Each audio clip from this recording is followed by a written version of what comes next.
Good morning. Happy Wednesday. Welcome into Duval Rundown. Mia O'Brien, one more day filling in for the illustrious Gus Logue, who will return from vacation tomorrow. Of course, I will be on Duval Rundown once again tomorrow with Gus on Thursdays, as I am each and every Thursday. Excited to bring you guys a really exciting guest here on what we like to call the Wednesday. I think we wanted to call it Roulette Wednesday guest, window wash. We had some name for it. I don't know what Gus is calling it, but each and every Wednesday here on Duval Rundown, you get an exciting guest from outside the world of Duval County. And this week's guest, ESPN's Jordan Reid. Because of a scheduling conflict, Jordan and I actually recorded this interview yesterday. And so if you're watching live on YouTube or Twitter right now, my apologies that I will be wearing a different outfit in the interview in the video version of this. But here he is, ESPN's Jordan Reid. We covered so much ground between what the Jaguars should do with the number 5 overall pick, specific targets, maybe some fits at wide receiver, at edge,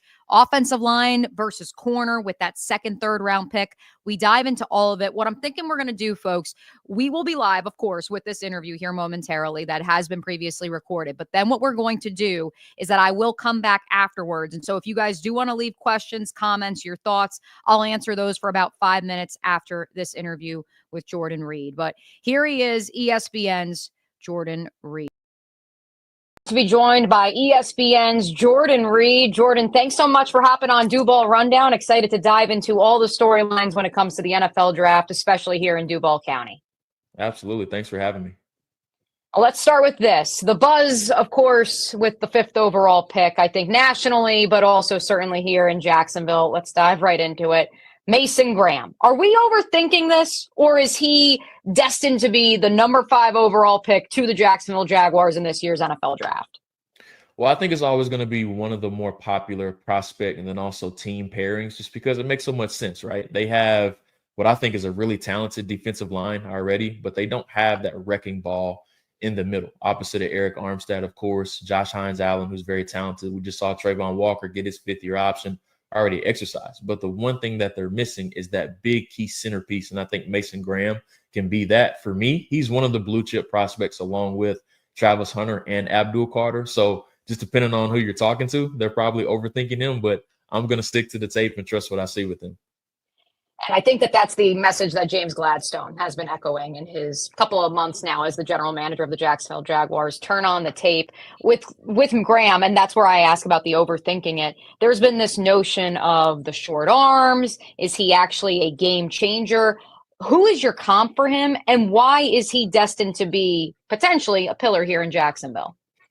Well, the comp for me has been Christian Wilkins when he was coming out of Clemson. And I think Christian went with the 12th overall pick, if I'm not mistaken, when he came out, just because their athleticism, their ability to penetrate the first level of the line of scrimmage, and then also just how consistent they are against the run. And then the hand power. That's something that really stands out to me about Mason. He's able to extend and shed and, have that negative effect on quarterbacks and then also bring running backs down to the backfield as well. So I definitely think he can be that game changer in the middle. One more on Graham. This defensive tackle class is being regarded nationally as one of the deepest we've ever seen. And so how do you balance this idea of you can get great value, maybe even on day 3 at the position with, hey, he's there at 5. And to your point, Jordan, he's a blue chip player. Well, just take the best players. And I know it's a loaded draft class, but if I can go ahead and get my first option in that loaded draft class, I'm going to go ahead and do it. I don't want to get cute. And I don't want to play around just because my options that I like, if I passed up that first option, may now be gone on the board, and I find myself in potentially having to trade up when I could have just really just stuck and picked and have my first option. Let's go to another prospect who has been floated to potentially be a fit with the Jaguars at number 5 overall. Adam Schefter told one of our local television stations here last week that he is buying a little bit of the Jaylen Walker buzz at number 5. Are you? And if so, why?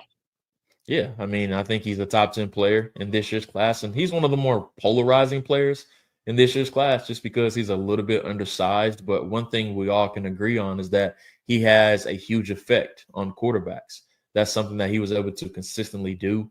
It's just a matter of where do you play him. In my opinion, I think you play him as an edge rusher, which could be really tricky for Jacksonville, especially if you're still rushing Trayvon off of the edge, and then you also have Josh Hines-Allen. But as what we just saw with the Philadelphia Eagles, one position you can never have too much of is defensive linemen. So if you feel like he can be that game changer off of the edge, and you really can bring those guys in waves, and you can add him to that already really talented arsenal on the first level, I think you go ahead and do that. Let me throw one more at you in the first round, Jordan. This notion of, well, if Liam Cohen wants to create this high-powered, high-octane offense, but maybe it's drawing inspiration from the wing T, could one of the tight ends, could Ashton Genty be a fit? Or are you confident that, hey, the Jaguars are identifying blue-chip players and taking the best player available, and it may not be one of those offensive players? I think that's the fun thing about where the Jaguars are at number 5, honestly, just because outside of really the first 3 picks, I could see the draft going anyway. It's very different from what we saw last year. You really could slot a lot of these guys in. And I know Mason Graham has been a common projection for the Jaguars, but after the top 3 with Cam Ward, Abdul Carter, and then also Travis Hunter, whichever way they go 2 and 3, I think it gets really interesting. New England could select Jaylen Walker, or they could go offensive line. You really don't know. And then that leaves the Jaguars in a really unique spot as well. Absolutely. Now, here's the other part of this, too, is that we talk about the depth of the defensive tackle class, Jordan, and this idea of, hey, could you get value later on in the draft? But at the same time, there's also, I think there's an argument to be made that the wide receiver group, while the tight end group and the running back group may be very deep this year, at wide receiver, where the Jaguars perhaps have one of the quieter glaring needs, how do you evaluate this wide receiver class and where the Jaguars are going to have to identify where they pick their spot? Well, it's not like last year, honestly, just because we saw, Malik come off of the board, Marvin come off the board, and then also Rome Odunze come off of the board inside the top 10. I don't think we have that high-end marquee talent inside of the top 10, but I think the bulk of this year's receiver class is probably going to go really from like 12 to 40. That's where we're going to see a lot of the names come off of the board, which is great for Jacksonville. I think they're going to be, with that second round pick, they're really going to be in a great spot to get somebody maybe like a Luther Burden III or Emeka Ibuka or somebody along those lines. So they're sitting in a really good spot. But if I were Liam Cohen and James Gladstone, that second round pick, I would think long and hard about taking one of those wide receivers off of the board. And I have enough intel to believe that they are, Jordan. And it's funny you bring up, and I don't want to spoil my mock draft, my final one coming out next week, but I talked about it on Duval Rundown on Monday. Emeka Ibuka is certainly a player who I think has slowly risen up draft boards throughout the pre-draft process. I think a lot of people viewed him for so long as just the Robin to the Batman of Marvin Harrison Jr., Jeremiah Smith. And all of a sudden, it's like we figured out, oh my God, he's actually potentially a 1 or a 2 in the National Football League as well. Do you really think he'll be there at 36? Because I'm inclined to maybe think he ends up going in the 20s when all is said and done. Well, I'm right there with you, and I don't want to spoil my 7th-round mock draft that's coming out next Monday, but I have Emeka Ibuka going to Jacksonville with that 2nd-round pick, and I'm super high on Emeka. He's a first-round player to me, but there's a lot of split opinions just because of the ceiling with him. But my pushback on that is we've already seen what he can be as a wide receiver, too, at Ohio State, just because when he was playing with Marvin, then also with the stud freshman and Jeremiah Smith that they have, he maximized that wide receiver 2 spot. And you already have Brian Thomas on the roster in Jacksonville. So you slot him right into that wide receiver 2 spot. He's ready to play right away. He blocks his tail off. He catches everything and he runs very nuanced routes. So it's like, what am I missing as far as him not being a first round guy? So if he's not a first round player, I think it would be a huge mistake for somebody to let him fall to a team like Jacksonville, just because you pair him with somebody like a Brian Thomas Jr., who's a bona fide number 1, in my opinion, already. I mean, I think it's a match made in heaven. As somebody replied to our account yesterday, if someone lets the Jaguars get an Ohio State wide receiver and an LSU wide receiver together, hey, maybe the heavens are finally opening up. For those of us here in Duval County. Real quick, just because, again, my belief, Jordan, is that Ibuka won't be there. But if he's there, and I said it on the podcast Monday and I stand by it, they will moonwalk. They will do the worm to get to the podium, figuratively speaking, of course, because that would be a home run. But some of the other wide receiver names you could potentially see for the Jaguars at 36, coupled with this idea, and you can give some more insight, I think, number one, with wide receivers that are coming up, but certainly the Sean McVay mold of wide receivers who can go inside, outside, block, and do a little bit of everything, as opposed to a previous iteration where wide receivers were, hey, you're an X. Hey, you're a slot wide receiver. Yeah, well, two that really come to mind for me that I think fit really well in that McVay scheme. Jack Betch from TCU. He's one that I think they're going to be very high on. Maybe not so much at the top of the second round, but if he's there, third round, I definitely think they would be willing to take him there, or even trading back up from the third round and back into the second round. I think the NFL is going to be really high on him. He has a terrific story. Everybody knows what happened around the Senior Bowl time as well, but he catches everything. He's not ultra explosive like some of the other receivers in this year's class, but he has that inside out versatility that's really required in that Liam Cohen scheme. And I think the greatest thing about that scheme is that, as you mentioned, you don't have to pigeonhole somebody into being an X, a Y, or a Z or anything like that. You can just really use these guys all over in different spots. So Betch is definitely one. And then another is Alec Ayo-Maynor out of Stanford. He's another that I think really fits the Liam Cohen mold too.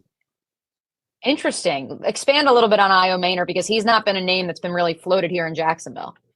Yeah, so he's another really plays all over the place. You can play him in a slot. You can play him outside. I think he's a really good route runner. Needs to work on the consistency as far as the catch point. But he's a really young player, was only a redshirt sophomore this past season. So I think he has a lot of potential, but playing with somebody like a Trevor Lawrence that's known to take a lot of chances with guys, especially down the field, I definitely think he fits into that mold of where he can really be utilized all over the place. And I think he's just scratching the surface as far as how good he can be.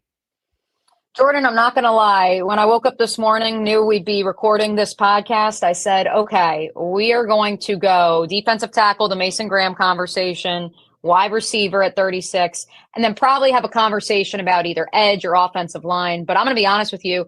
I've heard from enough people now that they believe the Jaguars will place more of a priority at the cornerback spot late in day 2, early day 3. And so I'm curious who you think might be fits for an Anthony Campanelli defense that we really don't know. Is it going to be zone? Is it going to be man? Will it have principles of Brian Flores? Will it have principles of Jeff Hafley up in Green Bay? Yeah, so when I just think of James Gladstone and what he did with the Rams, they always take players that are ready to play right away. They're not really known for taking on projects. And that's why they've had one of the better draft classes over the past 2 or 3 years, just because they take those instant impact type of players. But, just looking at my list, a couple of guys that really come to mind, Noel Williams out of California is one that I think they're going to be very high on.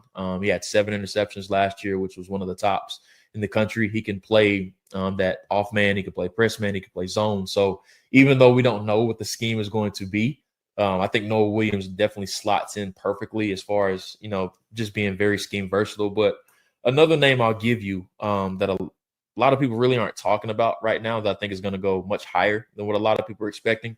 His name is Caleb Ransall. He's a cornerback out of Tulane. And if you remember, they always love taking players from small schools, whether it be FCS or G5 with the Rams. So he came from Tulane. He has nickel corner flexibility. He can play outside. There's some people that even like him at safety. And I think the Jaguars definitely need help in that facet too. So he's another guy that really can play all positions on the back end. And he was fantastic at the combine. He performed really well. So he'll probably go in that 3rd or 4th round range. If I had to guess, it wouldn't surprise me if he ends up going in the top half of the 3rd round. So keep an eye on Caleb Ransall.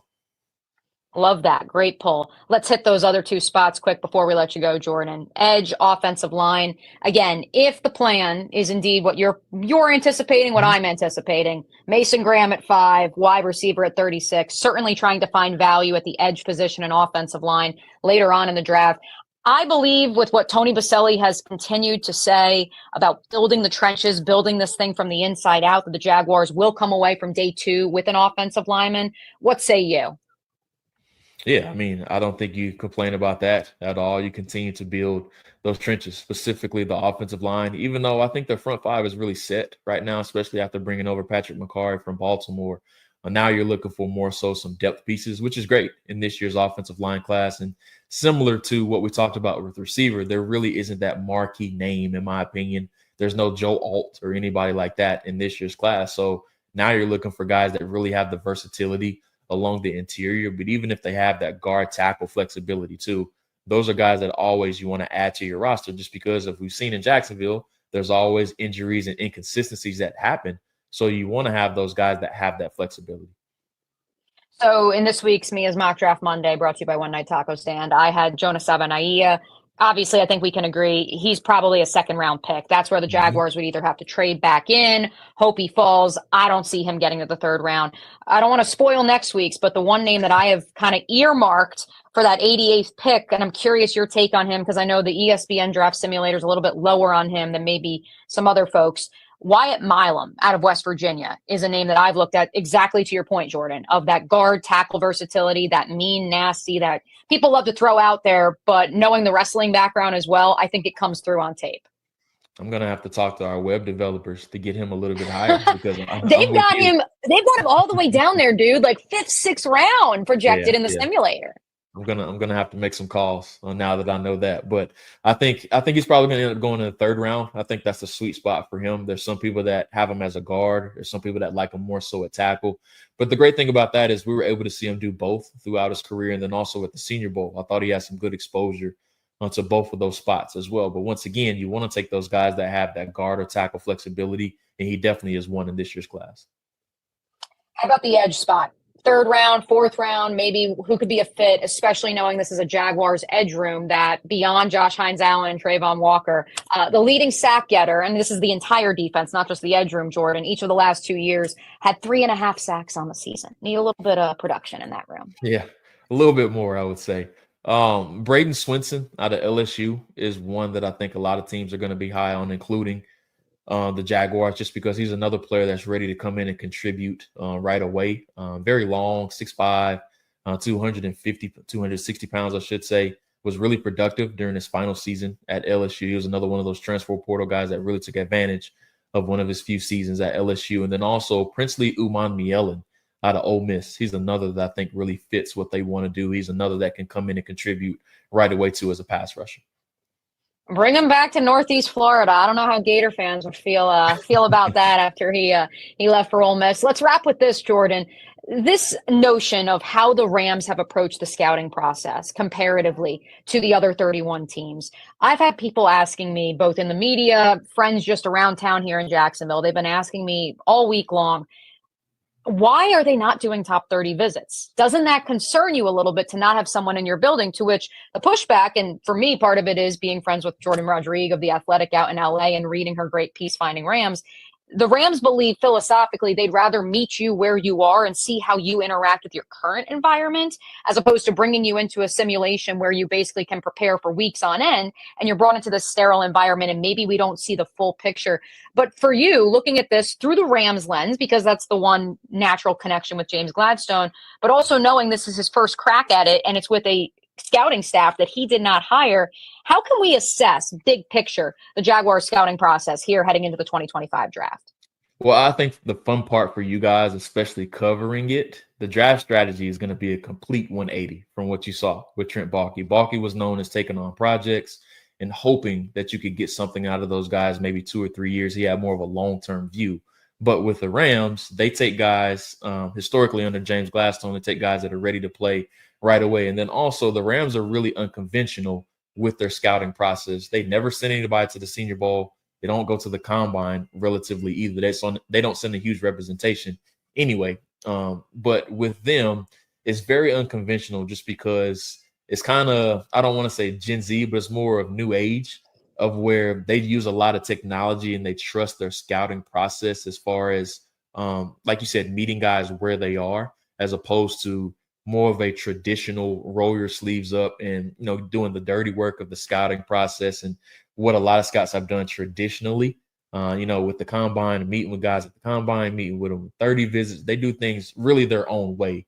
And I love that just because I love teams that go against the grain. They really challenge the ways of being different from what we have seen in years past. And that's why I said it's really going to be fun for you guys to cover, especially if they start hitting on these prospects, something that, has kind of been a bit hit or miss, especially with Trent Baalke, but with Gladstone and what they have done with the Rams, even though the strategy has been unconventional, they've done a great job of hitting on those prospects, especially right away. From your lips to God's ears, Jordan Reid of ESPN. Before we let you go, just let the folks know where they can find that mock draft coming out on Monday and whatever else you have cooking up at the mothership.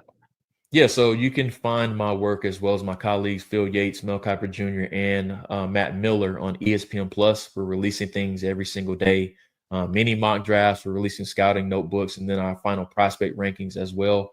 And as I mentioned earlier, April 21st, next Monday, that is when I'll be releasing my final 7-round mock draft. Hopefully you guys will agree with all of the picks. Jacksonville has a ton of them this year. So still making my way through all of those, but it's a fun exercise and I hope you guys enjoy it. Awesome. Jordan, thanks so much for stopping by Duval Rundown today. We'll talk soon. Absolutely. Thank you as always.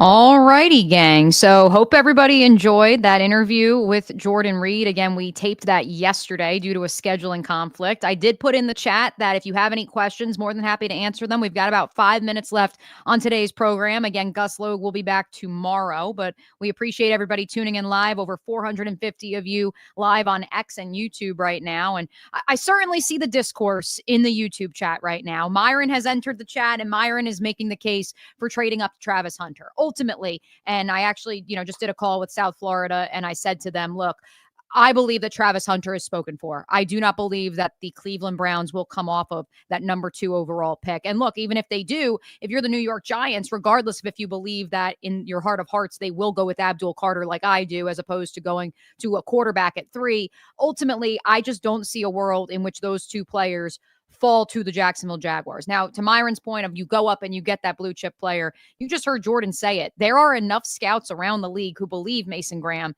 is also a blue chip talent player. I think it's fascinating that the conversation here this morning on Duval Rundown with so many of you is regarding this idea, well, you need to get Hunter or Carter. And I appreciate the aggressive nature of, hey, those are the 2 guaranteed guys in this class, and not maybe the conversation about Ashton Genty that we've had on 1010XL the last few weeks. But ultimately, for me, it's rather fascinating because back in December, I had a league source tell me that they felt that Travis Hunter was a predominantly zone corner. And now at that point in time, ultimately, that was a moment in time where we thought, hey, listen, it's probably not going to work out with Doug Peterson and Trent Baalke, but is this an aggressive press man defense moving forward because of the personnel that was brought in? What will this defense look like? Travis Hunter, this notion of, hey, the reason Deion Sanders changed defensive coordinators was because he wanted to curtail the defense Travis Hunter's skill set. If you draft him, do you have to do that?